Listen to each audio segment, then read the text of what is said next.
Welcome everyone.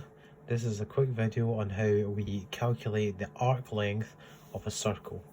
So the first kind of key skills that you need to realise and need to be able to remember are two different parts of a circle. A diameter, which goes from one part of the circumference through the centre to the other side. We're going to need that. And we also have the circumference, which is just the fancy maths word for the perimeter of a circle.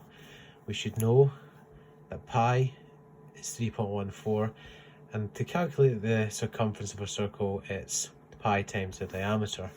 Now, since we're calculating an arc length is just the length of an arc, or just a section, a fraction of the circumference. So if we're able to calculate the circumference, here, this is a radius. We already know that circumference is pi times the diameter, but we don't want the full circumference here. We only want this fraction. And if we know what our angle is, we can create that because we know that there's 360 degrees in a full circle, but we only want that angle. And we usually just use this Greek letter theta to determine an angle. So if we're wanting to find the length of an arc, it's still going to be pi times the diameter, but we're also multiplying by this fraction, this angle over 360 degrees. So that's the key formula here that you'll need to remember. If you can remember the circumference of a circle, then all you need to know is that you're taking a fraction of it. So,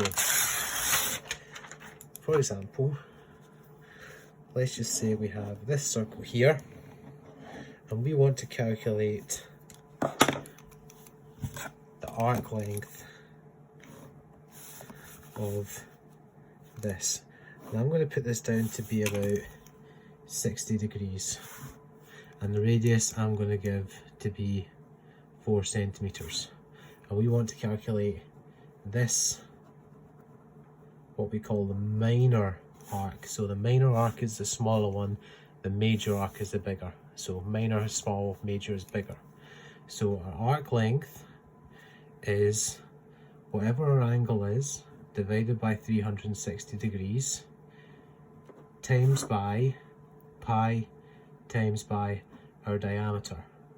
Now, we have a bit of an issue here because this isn't a diameter, this is a radius. The diameter is just 2 times the radius, so the diameter for this is 8 centimeters because we're just doubling this here.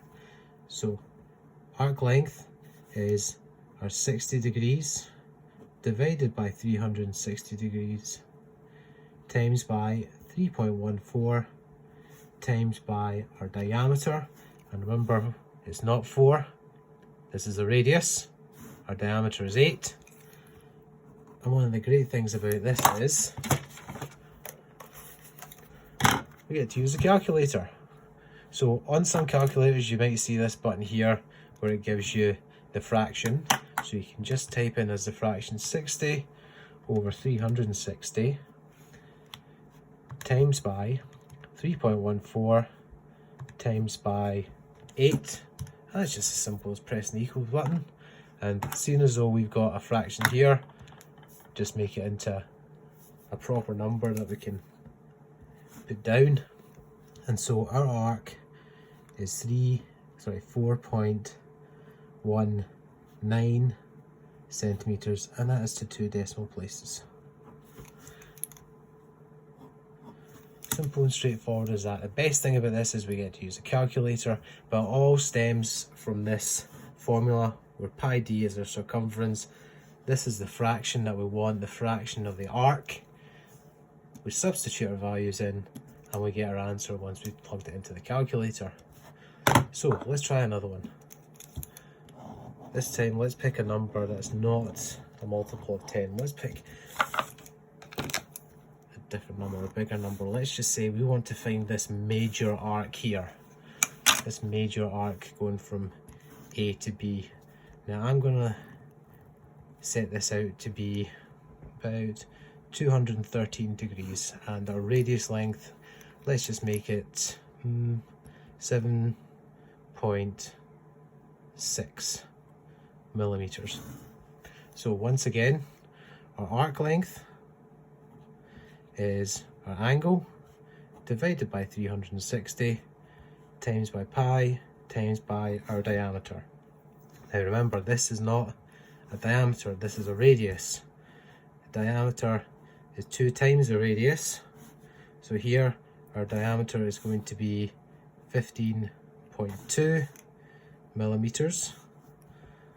Substituting in our values, our angle 213 degrees, the angle of our major arc, divided by 360 degrees times 3.14 times by 15.2. And once again, just as easy as plugging it into the calculator, we have 213 divided by 360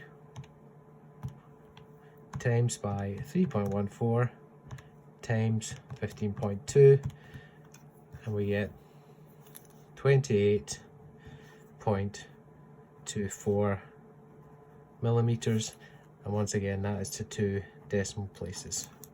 So you want to be including all 3 lines of working.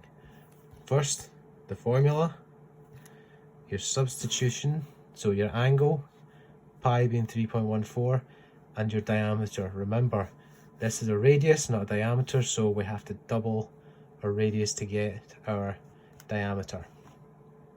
And then use the calculator, find our answer, and that's it. So 3 steps, 3 problems.